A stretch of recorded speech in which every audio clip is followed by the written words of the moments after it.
The alarm screamed through the bridge of the UES's Kepler, shattering the quiet of routine patrol. Captain Elena Vasquez jerked upright in her command chair, coffee sloshing over the rim of her cup. Report, she barked. Lieutenant Park's fingers flew across his console, his face pale in the blue glow of the displays. Captain, we have a massive spatial distortion at bearing 270.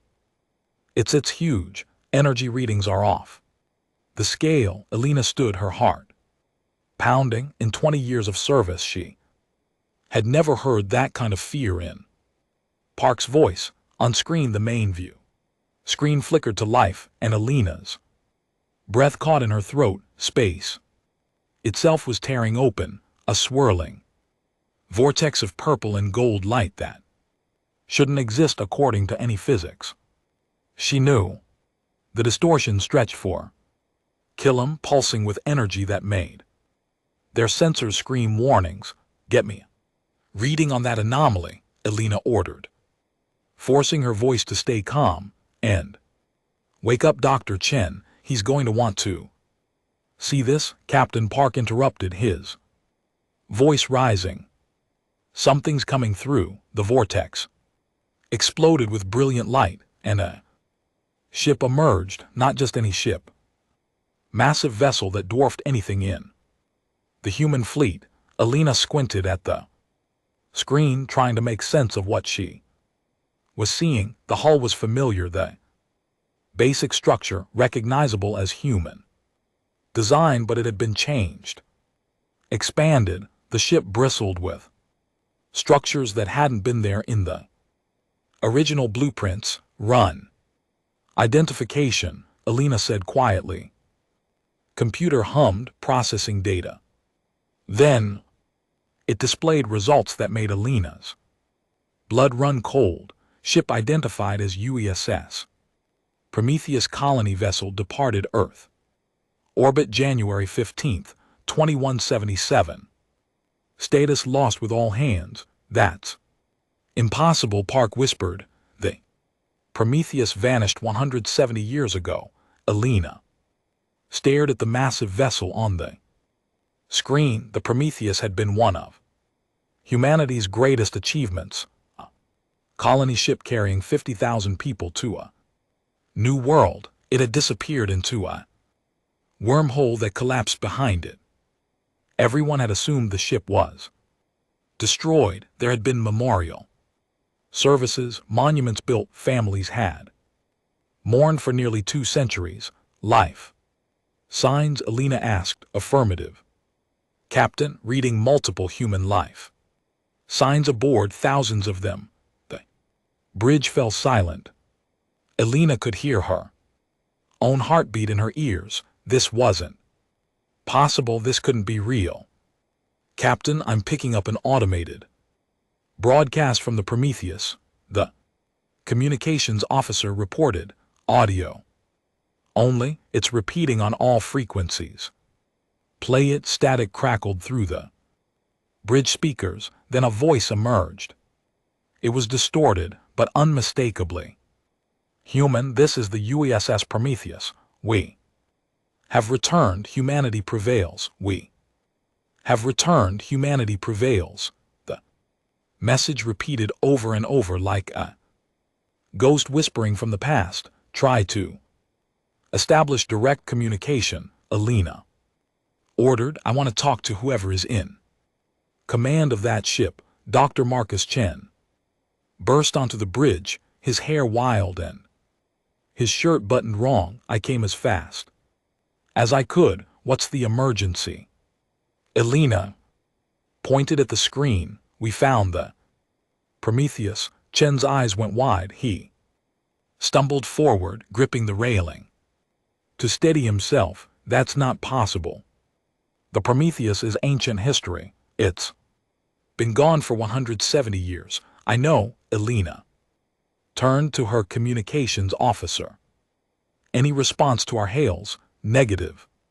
Captain, the ship isn't responding to direct communication, just the automated Message. Alina frowned. Something was wrong here, very wrong. What about there?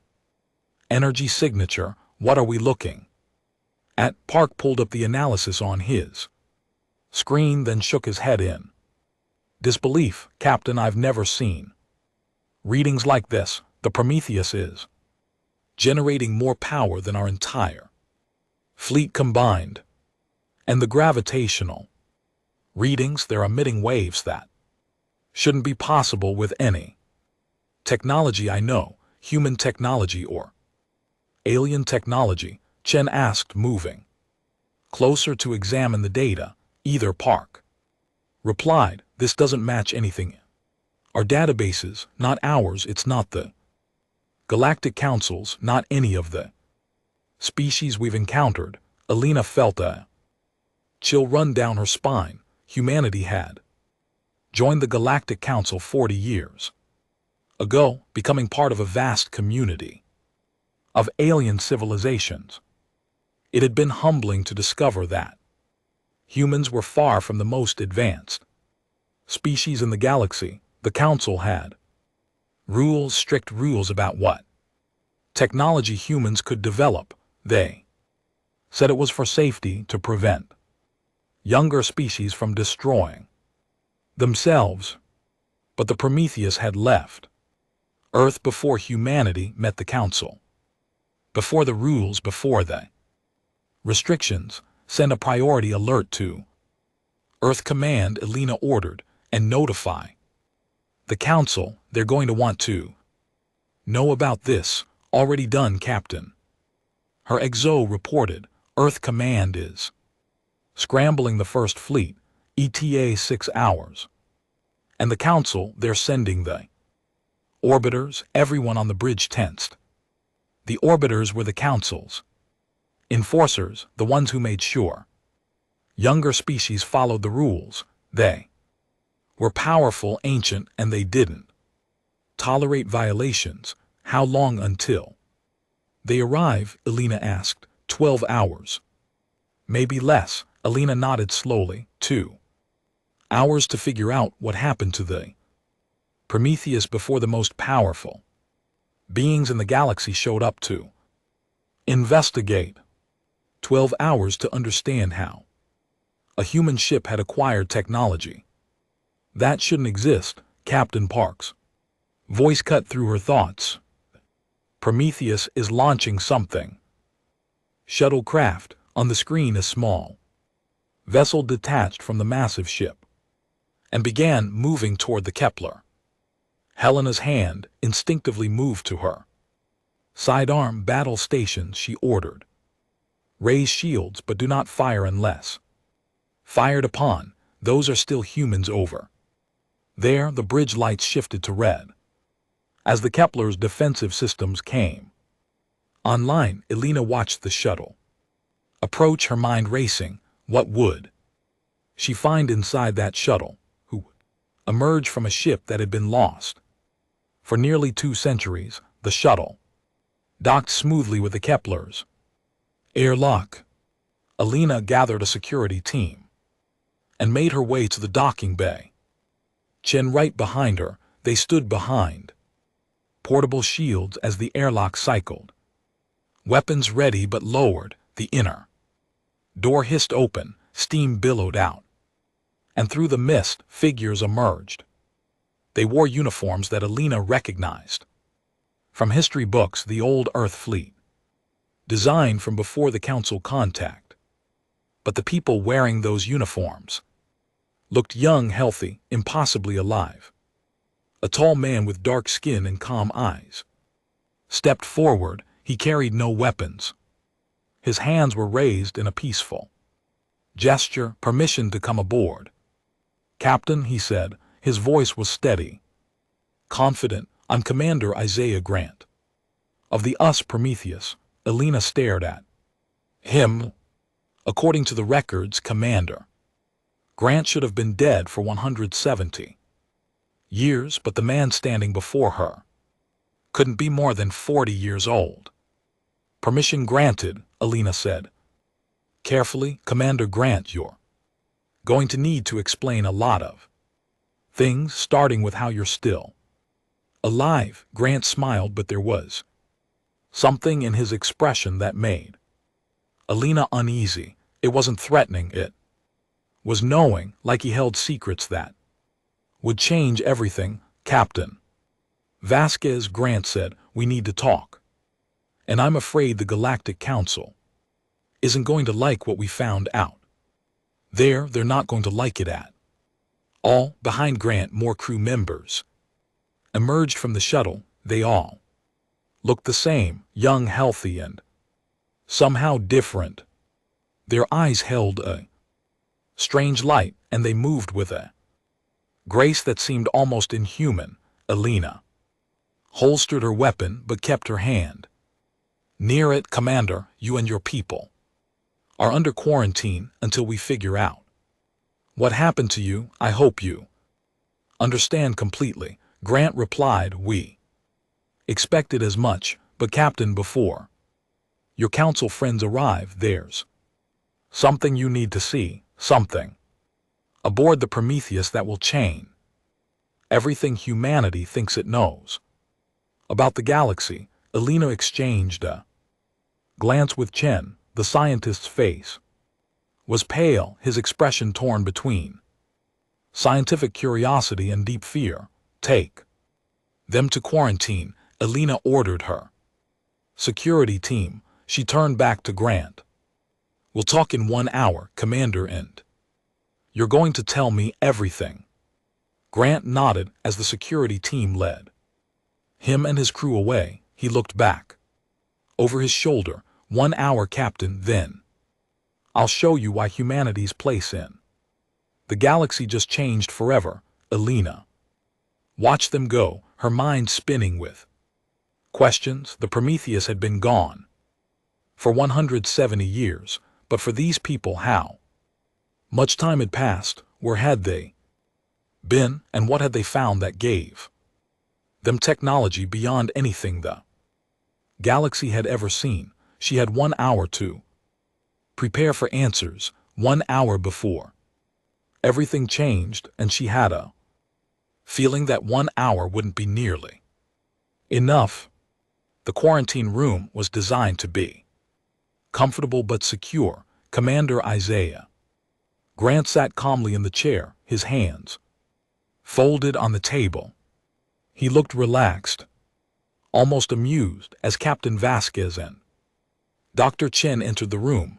Behind the clear barrier, armed guards watched every movement. Your medical scans came back, Alina said, sliding a data pad across the table. According to our equipment, you're biologically 38 years old. Your crew members range from 25 to 60, but the Prometheus disappeared 170 years ago. Grant nodded slowly.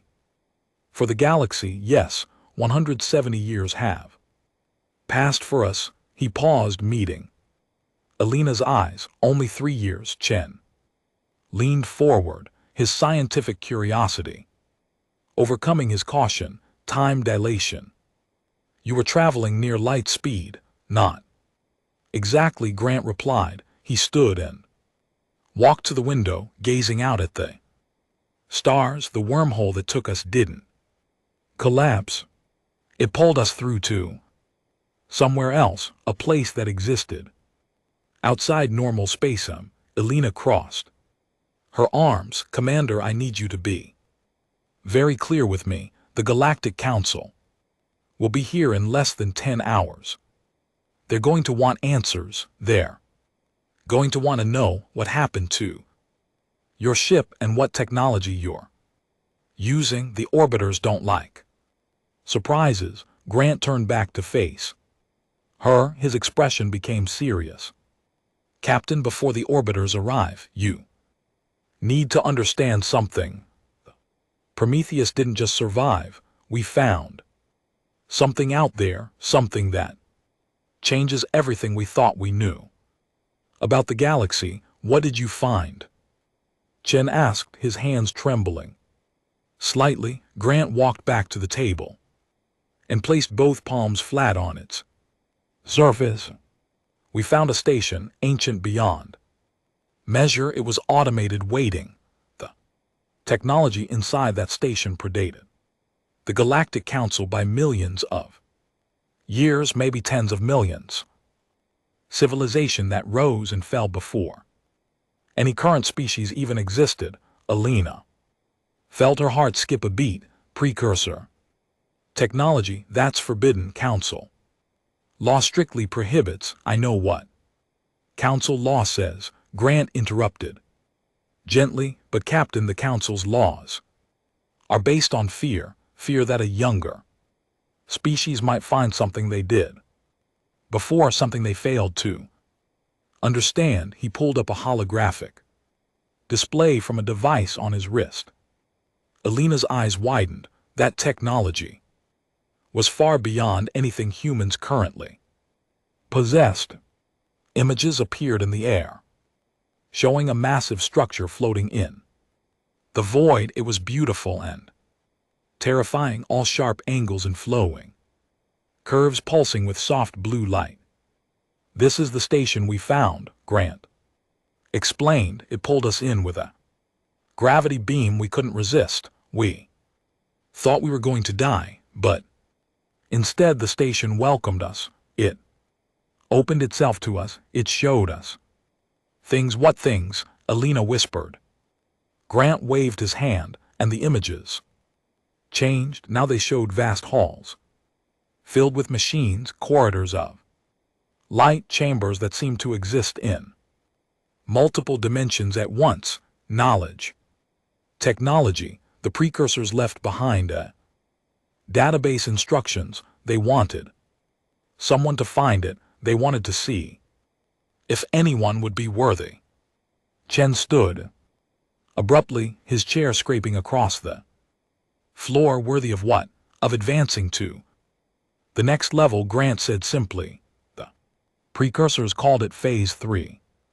Civilization development. Most species in the galaxy are Phase 2. The Council likes to keep it that way. They control who advances and who doesn't. But they precursors, they believed in choice, in potential. Alina felt a cold dread settling in her stomach. The Prometheus, the modifications we detected. You integrated this technology into your ship. We did more than that, Grant replied. He held up his hand and suddenly his skin seemed to shimmer. For a moment Alina could see through it, seeing patterns of light moving beneath the surface. Then it was solid again.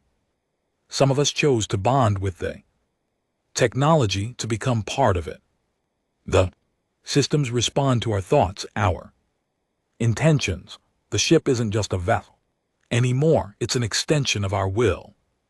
That's Chen's voice failed him. He tried again. That's impossible. That level of neural integration would require technology centuries beyond what we have, beyond what the Council has.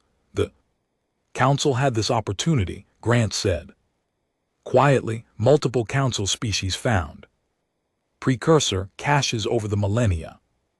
Every single one failed the tests. They were too greedy, too violent, too focused on domination. The technology destroyed them or rejected them. But you succeeded, Alina asked, hearing the skepticism in her own voice. Grant smiled sadly. We almost didn't.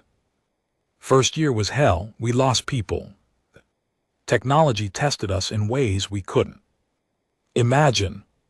It created scenarios, moral dilemmas, situations that forced us to prove what we valued: unity or division, knowledge or power, life or control. He walked back to the window, his reflection ghostly in the transparent material. We had children on the Prometheus families. When the tests began, we had to decide what mattered most, and we chose each other. We chose cooperation over competition. We chose to protect the weak instead of sacrificing them for power. And the technology accepted you, Chen breathed understanding dawning in his eyes. It did more than accept us, Grant said. It taught us. For 3 years we lived in that station learning. The precursors left warnings throughout the database. They showed us the civilizations that had failed, species that tore themselves apart fighting over the knowledge, races that used the technology to conquer and destroy. We saw what happened to them. All Elena's mind raced. Implications were staggering. The council won't allow this, you know that. Don't you? They have laws against technology transfer. They'll demand you turn everything over to the orbiters. I know, Grant said calmly. That's why I wanted to talk to you first, Captain. You're human. You understand what it means to be told you're not good enough, not advanced enough, not worthy enough. The Council has kept humanity on a leash. For 40 years, they give us scraps of technology and call it progress. He turned to face her fully. The Prometheus came back to change that. We're not asking permission anymore. Before Elena could respond, alarms blared through the ship. Her communicator crackled to life. Captain, multiple ships dropping out of FTL. It's the Council fleet. The orbiters are here early. Elena's blood ran cold. How many ships? 27 and counting, Captain. They're surrounding both us and the Prometheus. We're being hailed. Grant's expression didn't change. He'd expected this. Captain Vasquez, what happens next will determine humanity's future. You can side with the Council, follow their rules and hope they're merciful, or you can stand with us. You're asking me to commit treason against the Galactic Council, Elena said, her voice hard. I'm asking you to choose humanity's freedom over someone else's control. Elena stared at him, her mind torn. Everything she'd been taught said the Council was right. They were ancient, wise, experienced. They'd guided humanity through first contact, prevented wars, shared technology, but they'd also limited humanity's growth, restricted research, kept humans as junior partners in a galaxy where age determined worth. Captain, the orbiters are demanding we lower shields and prepare for boarding. Her exo reported over the comm. They say the Prometheus must power down immediately and surrender all crew for questioning. Grant walked to the barrier separating them. They're scared, Captain. The orbiters aren't here to investigate. They're here to contain us because we represent something they can't control. Proof that their system is designed to keep species like us in our place. You don't know that, Elena protested. Don't I? Grant pressed his hand against the barrier. Check your databases, Captain. Look up how many times the Council has authorized a younger species to advance beyond their assigned tier. Look up how many times they've shared their most advanced technology. Look up what happened to the species that questioned their authority. Chen was already pulling up the records on his data pad. His face grew paler with each file he opened. Captain, he's right. In the Council's 12,000-year recorded history, they've only allowed 4 species to advance to Tier 2 status, 4 out of hundreds, and the 3 species that openly challenged Council decisions. He looked up, his eyes wide with horror. They're all gone, listed as extinct due to various causes. Elena felt sick. She dedicated her life to the Council's mission. She'd believed in the greater galactic community, but the evidence was right there in the files she'd never bothered to question before. The Prometheus is powering up weapons. Park's voice crackled over the comm, panic clear in his tone. Captain, they're Energy signature is spiking. It's massive. Whatever they're doing, it's drawing more power than our entire fleet. Grant's eyes met Alina's through the barrier. We're not powering weapons, Captain. We're powering a demonstration. The orbiters need to understand that humanity isn't helpless anymore, that we have the strength to choose our own path. You're going to start a war, Alina said, her voice barely above a whisper. No, Grant replied calmly. We're going to end a war that's been going on for millennia, a war against potential, against growth, against change. The Council has had its way for long enough. The lights on the Kepler flickered. Through the window, Alina saw the Prometheus beginning to glow, energy cascading across its hull in waves of brilliant light. Grant smiled, but there was steel in his expression. What happens next is up to the Council, Captain. They can talk or they can fight, but either way, humanity isn't backing down. We came. The energy pulse from the Prometheus rolled across space like a wave on an invisible ocean. Captain Vasquez watched in horror as it washed over the Council fleet. One by one, every alien warship went dark. Their running lights died. Their engines shut down. Their weapon systems powered off completely. Only the human ships remained active, their systems untouched by whatever the Prometheus had done. Status report, Alina shouted, running onto the bridge with Grant right behind her. She'd ordered the guards to release him when the pulse hit. They had bigger problems now. All Council vessels are dead in space, Lieutenant Park reported, his voice shaking. Life support is still functioning, but everything else is offline. We're receiving emergency transmissions from multiple ships. They're demanding to know what we did.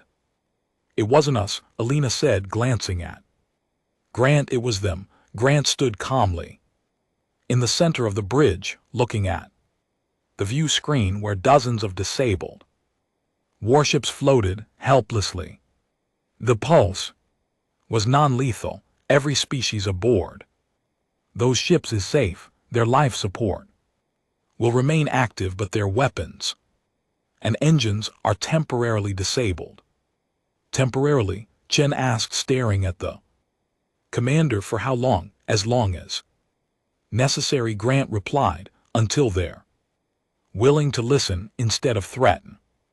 Alina's communicator exploded with incoming calls. She recognized the signal. It was Ambassador Krell of the orbiters. She accepted the call and a holographic image appeared above the bridge's central console. Ambassador Krell was massive, even in miniature.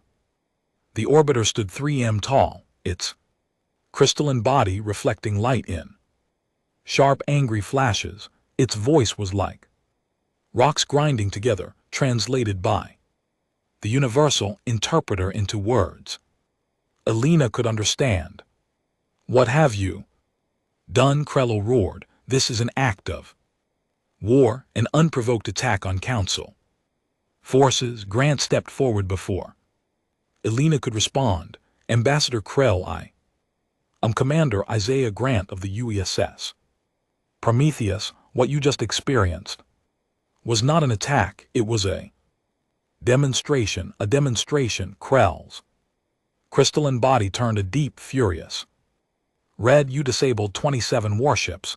You violated every law the Council has established. This aggression will not stand. What aggression? Grant asked, his voice calm and reasonable. Did we destroy your ships? Did we harm your crews? Did we fire a single weapon? No.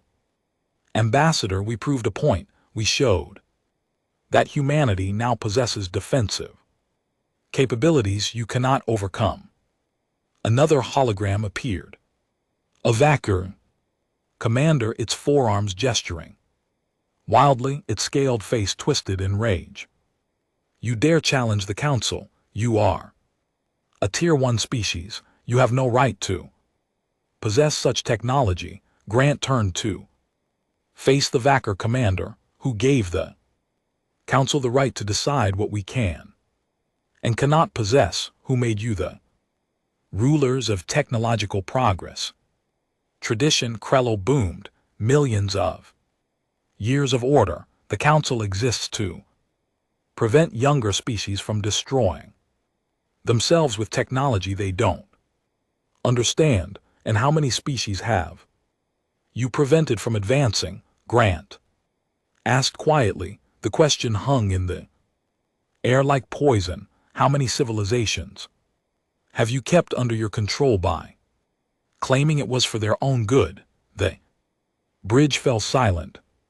Even Elelina felt the weight of that question. She'd never thought about it before, never questioned the Council's authority, but now seeing their fleet disabled and helpless, seeing the fear and anger in the alien ambassadors' faces, she began to wonder. The Prometheus spent 3 years studying precursor technology, Grant continued. We learned things the Council never wanted anyone to know. We found records, Ambassador Krell, records showing that your own species discovered a precursor cache 5,000 years ago. You tried to use it for conquest and it rejected you. It destroyed half your worlds before your people gave up. Krell's hologram flickered with fury. Lies, those records are sealed.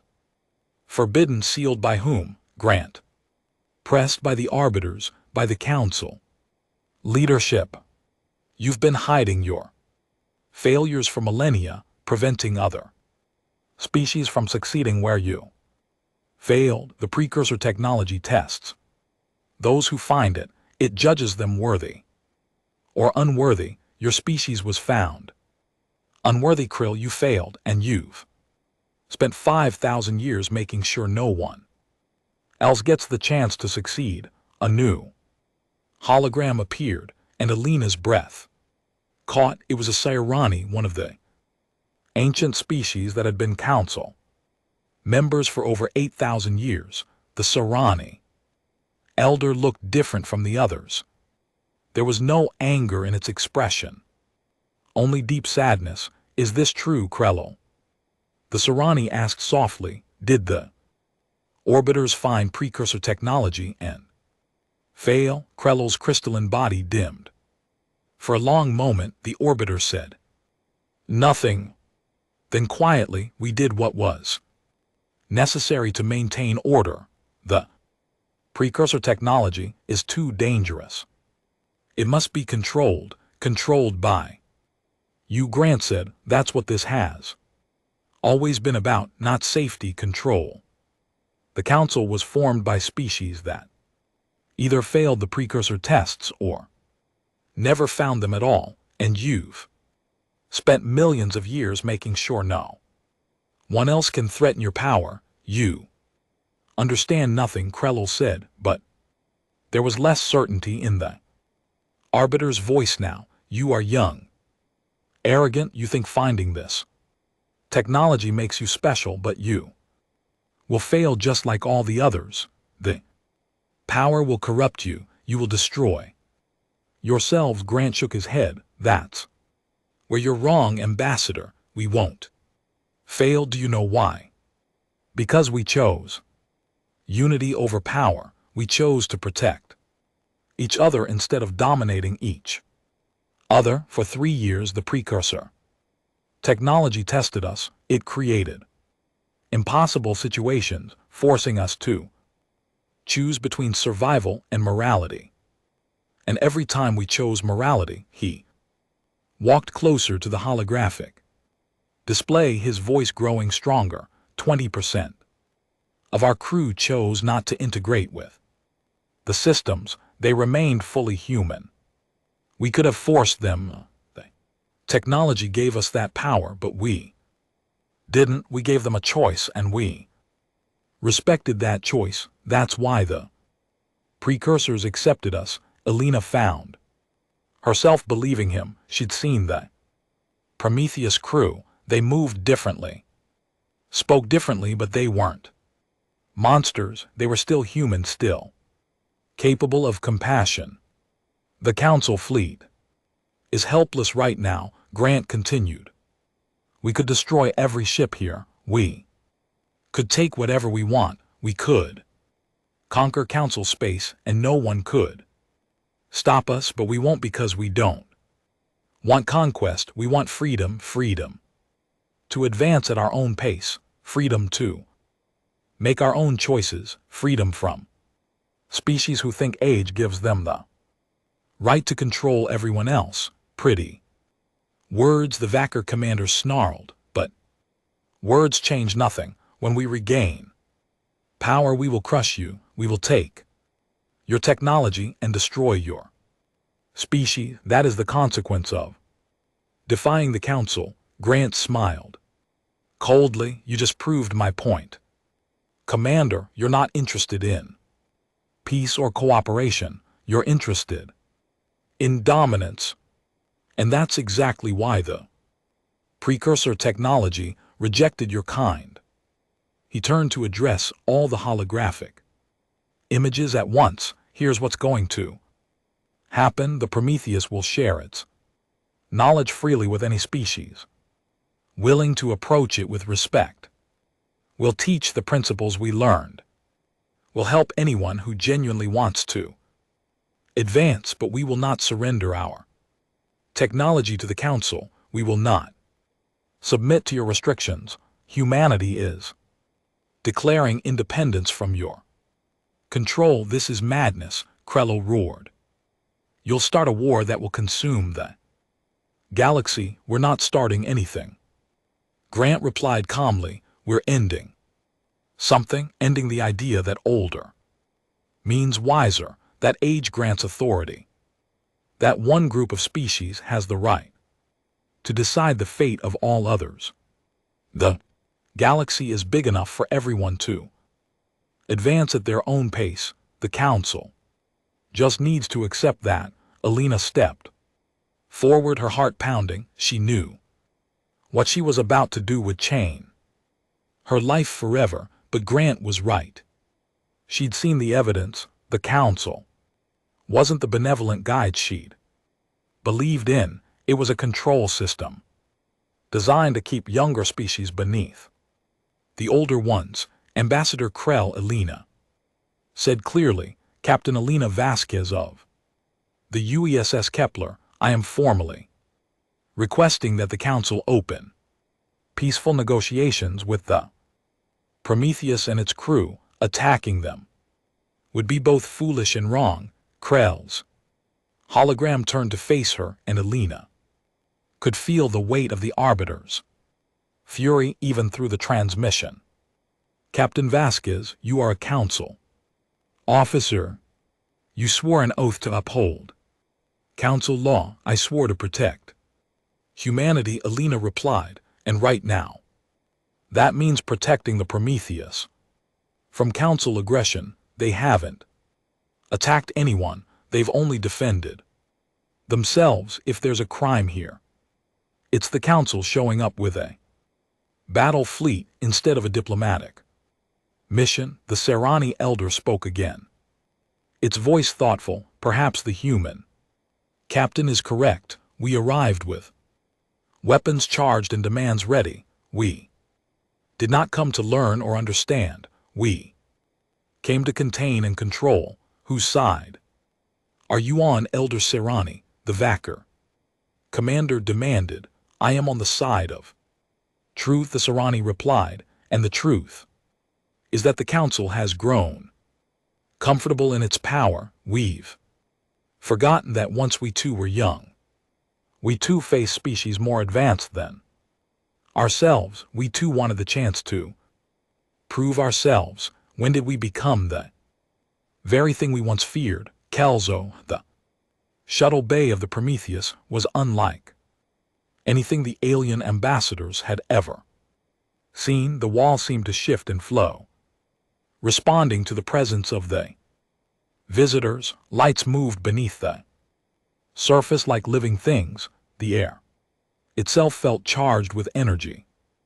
Ambassador Krell stood at the front of the group, its crystalline body dimmed to a cautious amber. Behind the arbiter came representatives from 17 different council species. Captain Vasquez and Dr.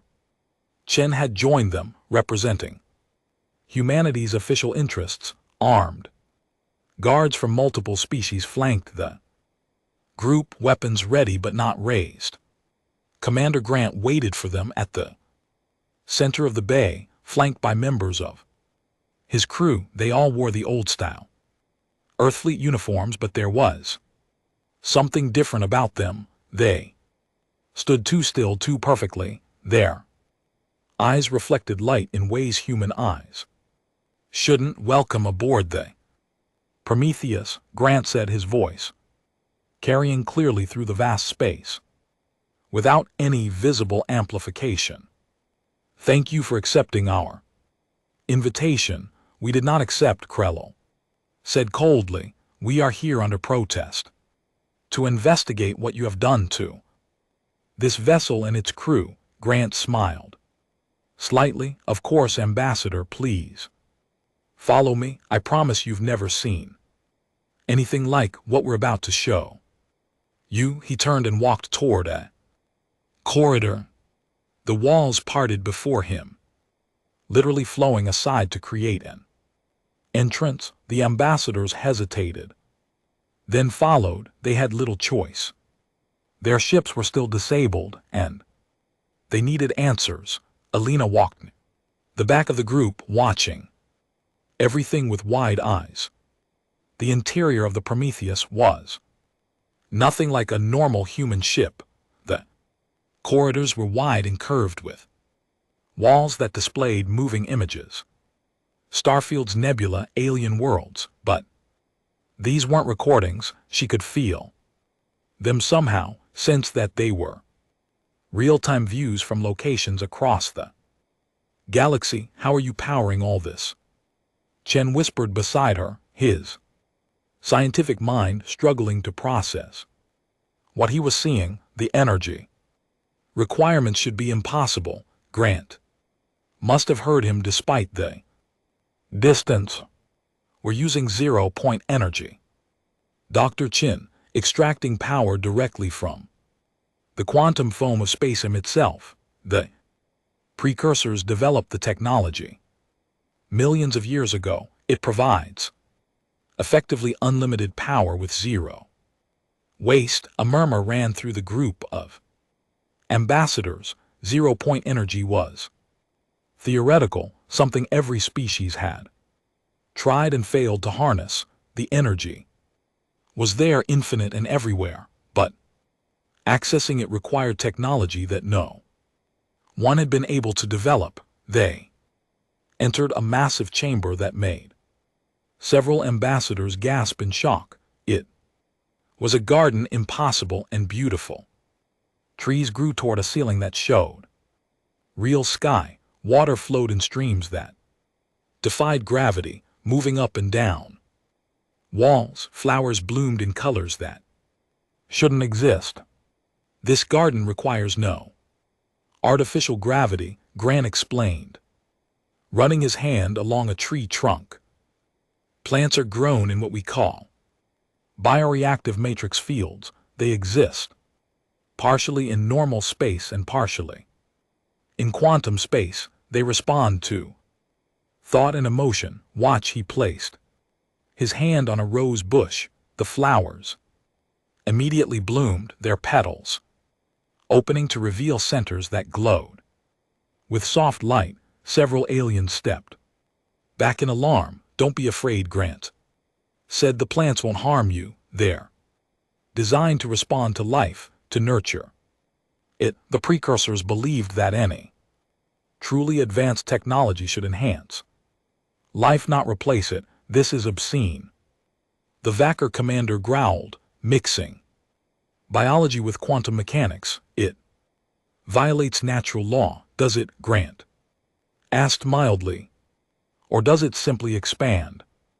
What we consider natural, the precursors, saw no division between organic and mechanical, between thought and matter. They understood that consciousness itself is a quantum phenomenon. They learned to work with it instead of against it. He led them deeper into the ship. They passed crew members who moved with impossible grace, their bodies flowing like water as they performed tasks. In one room, a woman was repairing a complex machine simply by touching it, her hands glowing as the broken parts reassembled themselves. She's not using tools, Chen breathed. She's directly manipulating matter at the molecular level. Correct, Grant confirmed. Those who chose to integrate with the precursor systems gained abilities that seem like magic, but they're not magic. They're the result of understanding how consciousness interacts with quantum fields. Precursors discovered that thought itself can influence reality at the smallest scales. They learned to amplify and focus that influence. This is why you were found worthy, the Sarani elder asked, its ancient eyes studying Grant carefully. Because you can manipulate matter with your minds. No, Grant said, stopping to face the elder. We were found worthy because we chose not to use this power for dominance. Come, let me show you the heart of the ship, the place where everything changed. They descended deeper into the Prometheus, past levels that seemed to exist in multiple dimensions at once. Elena felt her head spinning as they walked through corridors that were somehow larger on the inside than the outside. Space itself had been folded and compressed in ways that made conventional physics weep. Finally, they reached a chamber at the ship's core. It was vast and circular with a massive crystalline structure at its center. The crystal pulsed with light, and Elena could hear it, a sound like music, like voices, like the whisper of stars. This is the interface, Grant said quietly, the core of the precursor system. When we first found the station, this was inactive. But as we studied, as we learned, as we proved ourselves, it awakened. It's not just a computer or a database. It's something more, something alive in ways we're still trying to understand. He walked to the crystal and placed both hands against its surface. The light intensified, and suddenly the chamber filled with images. Holographic displays showed species after species, hundreds of civilizations throughout galactic history. Elena watched as each one discovered precursor technology and faced the test. Most failed, she saw species tear themselves apart fighting over the knowledge, civilizations that used the power to conquer and enslave, races that let greed and ambition corrupt them. One by one, the precursor systems rejected them, and the species either destroyed themselves or were destroyed by their own creations. The precursors weren't fools, Grant said as the images played. They knew what power does to the unworthy. They built safeguards into every system. The technology itself judges those who use it. It tests for specific qualities: cooperation, compassion, restraint, wisdom. Fail any test and the systems shut down or actively work against you. A new image appeared, the Arbiters. 5,000 years ago, Elena watched as Krell's ancestors discovered a precursor cache. She saw them immediately try to weaponize it, try to use it to dominate other species. The precursor systems fought back, unleashing energy that devastated entire worlds. Before the orbiters abandoned their efforts, Krell's crystalline body had turned deep purple, a color Elena had never seen in An arbiter before, shame, this is why. The council fears advancement, Grant. Continued. Not because younger species might harm themselves, because younger species might succeed where the elder species failed. The council's laws aren't about safety, they're about maintaining power structures that benefit those who have already failed. Their test, that's not true, the Vacker commander shouted. The council exists to maintain order, does it? Grant waved his hand and new images appeared. Look at your own history, Commander. 3,000 years ago, your species was exactly where humanity is now, young, ambitious, eager to advance. The council restricted your technology, kept you dependent. When you protested, they sent the orbiters to enforce compliance. You've been a council member for 1,500 years, but you've never been allowed to develop beyond Tier 2 technology. Why? Because the elder species don't want competition. The Vacker commander scales flushed with anger, but the alien said nothing. The truth was there in the historical records, undeniable. The Serani elder spoke, its voice heavy with age. Show us what you learned. Commander Grant, show us what the precursors wanted us to become. Grant nodded. He closed his eyes and the interface responded. The crystal at the chamber center exploded with light, and suddenly everyone in the room could feel it, a connection to something vast and ancient. They could sense the precursor systems throughout the ship, feel the consciousness that flowed through every circuit and conduit. The precursors didn't just create technology, Grant said softly. They created symbiosis, a partnership between organic life and artificial systems. When we bonded with this technology, we didn't lose our humanity, we expanded it. We can still choose, still feel, still love, and fear and hope, but now we can also touch the quantum realm, manipulate energy and matter, exist partially outside normal space. He opened his eyes and they glowed with inner light.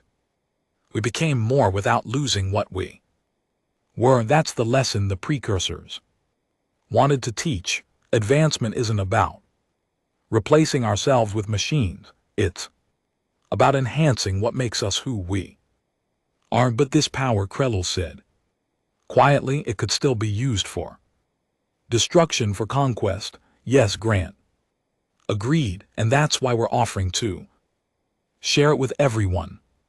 Not to give the council control, but to give every species the opportunity we had. Let them face the tests. Let the precursor systems judge them, those who were.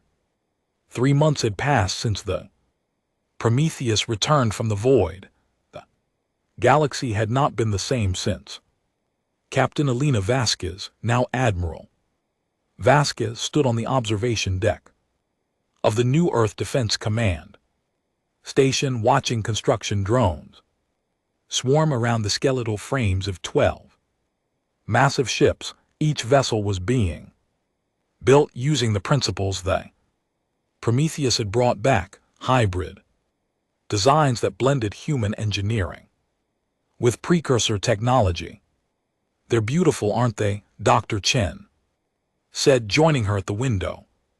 He looked different now, his eyes carrying that same inner light that Grant and his crew possessed. A month ago, Chen had chosen to undergo the integration process, becoming one of the first Earthborn humans to bond with the precursor systems. How does it feel? Elena asked quietly, being connected to all that power. Chen smiled, like being blind your whole life and suddenly seeing color. The universe is so much bigger than I imagined, Elena, so much more complex and beautiful and strange. I can sense quantum fields, feel the Fabric of space touch thoughts in. Emotions that exist in dimensions we don't even have names for, and you're still you, Alina asked, still Marcus. Chen, the man who gets excited about alien bacteria and makes terrible coffee, still me, Chen assured her. The technology enhances, it doesn't replace. That's what makes it different from anything the Council has. Their technology works for them. This technology works with us, he gestured toward the ships under construction. Each of those vessels will carry a crew of 5,000 humans and aliens working. Together, the Serani have already committed 3,000 of their people to serve. Alongside us, even the orbiters are sending observers, Alina nodded. The last 3 months had seen unprecedented changes in galactic politics. The Galactic Council had fractured into factions, some supporting humanity's advancement, others opposing it fiercely, but the most significant change was that the debate was happening at all. For the first time in millennia, younger species were demanding seats at the decision-making table. What about the Vacker? Alina asked. Last I heard, their military was demanding humanity be expelled from the Council entirely. They were, Chen replied, until 2 of their colony worlds asked for human assistance with a plague that was killing thousands. The Prometheus spent a week in orbit and the crew used precursor medical technology to cure the disease. Now those colonies are protesting their own government's anti-human stance. Alina shook her head in amazement. Grant knew that would happen, didn't he? Probably, Chen said with a slight smile. The precursor systems taught him to think several steps ahead. They taught all of us. When you can sense probability waves and quantum possibilities, planning becomes a lot easier. A chime sounded and Alelina's communicator lit up. She tapped it and Commander Grant's face appeared in a holographic display. Admiral Vasquez, Grant said with a slight smile, I hope I'm not interrupting anything important. Nothing. That can't wait, Alina replied. How's the mission going? Grant was aboard the Prometheus, which was currently en route to the 4th sector of Council space. They were on a diplomatic tour visiting species that had expressed interest in learning about precursor technology. Better than expected, Grant said. We've just received formal applications from 7 species requesting access to the precursor tests. The interface is evaluating their submissions now. 7 species, Alina repeated. That's more than we expected. Word is spreading. Grant explained. The Council can't suppress information the way they used. Too many people want change. Too many species are tired of being told they're not ready to advance. He paused, his expression becoming serious. Alina, there's something else we detected. Unusual quantum signatures in deep space. They match the pattern of precursor stations. We think there might be more out there waiting to be found. Alina felt her heart skip a beat. More stations? How many? Unknown, Grant admitted, but if the precursors left one for us to find, they likely left others. The galaxy might be full of opportunities we never knew existed, or full of dangers, Alina said quietly. If other species find precursor technology and fail the tests, that's a risk, Grant agreed, but it's a risk worth taking. The precursors believed in giving everyone a chance. We have to trust their judgment. If a species fails the test, the systems will protect against misuse, but if they succeed, the galaxy becomes a better place for everyone. Elena nodded slowly. She'd come to trust Grant's judgment over the past 3 months.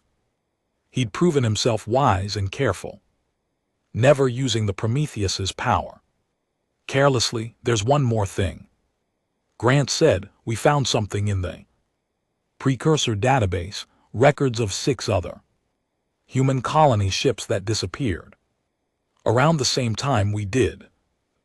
Destiny, the Voyager, the Armstrong, the Bradbury, the Young-Hu, and the Iben Batuta. Elena's breath caught. 6 more ships. Are they still out there? We don't know, Grant said, but the precursor stations have a way of calling to those who are lost. If those ships found like we did, they might be making their way home, or they might need help finding the way back. Then we'll find them, Elena said firmly. Every lost human deserves a chance to come home. Grant smiled.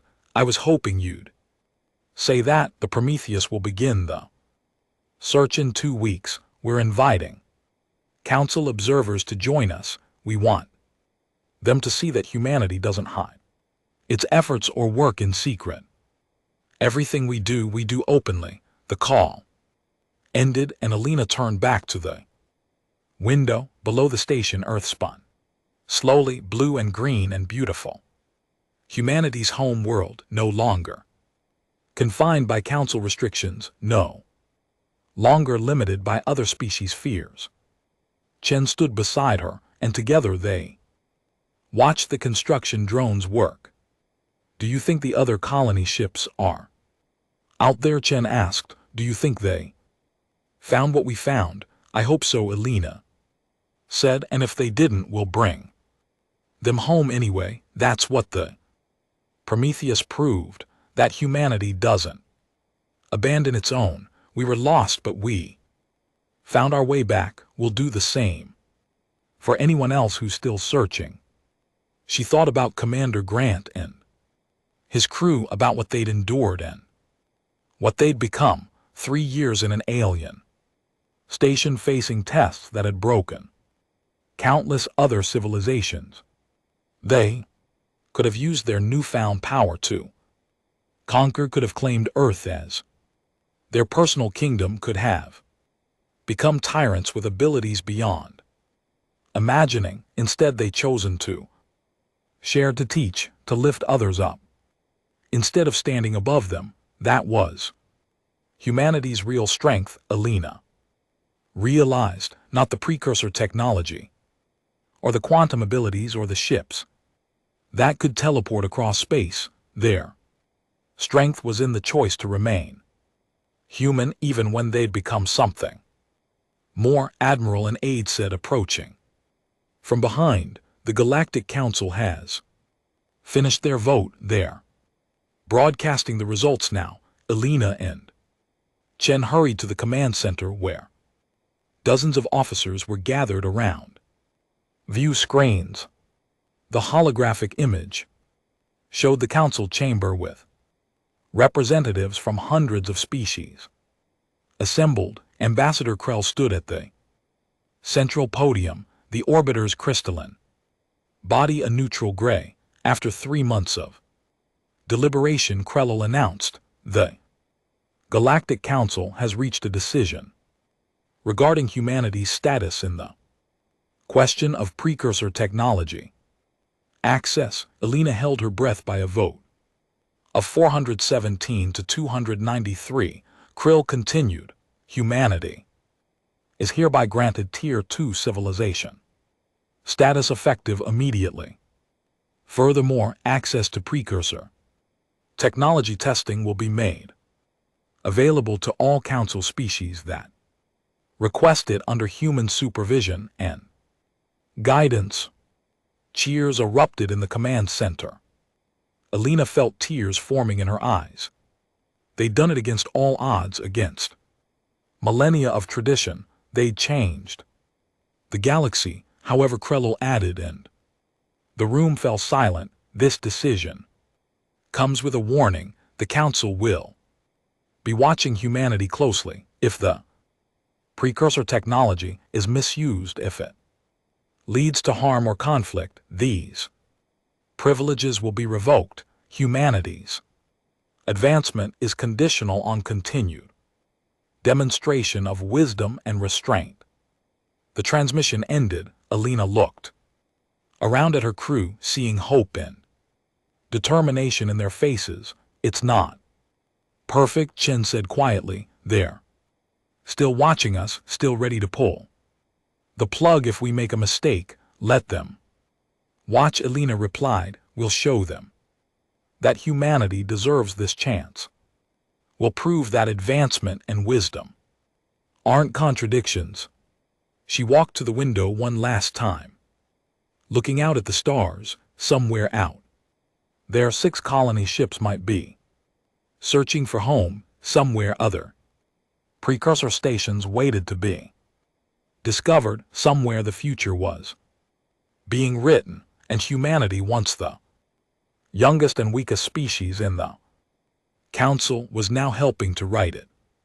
Alina thought back to the moment when the Prometheus first emerged from that impossible vortex, broadcasting its simple message: humanity prevails. We have returned.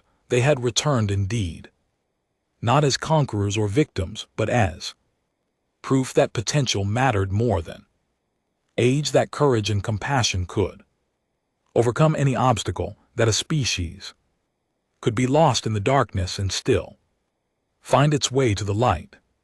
The Prometheus had started as a colony ship, carrying humans to a new home. It had become something far greater, a symbol of humanity's resilience, a catalyst for galactic change, a promise that no one who was lost would be forgotten.